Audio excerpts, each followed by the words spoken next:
భార్యాభర్తల బంధం గురించి అందరికీ చెప్పి భలే తమ్ముడు అనిపించుకున్నవు నీవే. కత్తుల కొండయ్యగా నీకు పట్టాభిషేకం చేసిన ప్రజలు నిప్పులాంటి మనిషివని గర్వంగా చెప్పారే.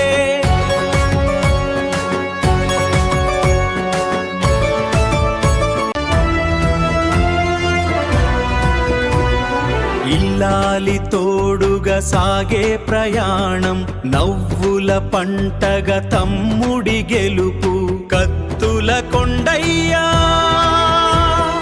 పట్టాభిషేకం, నిప్పులాంటి మనిషి, నిప్పులాంటి మనిషి, నిప్పులాంటి మనిషి, నిప్పులాంటి మనిషి.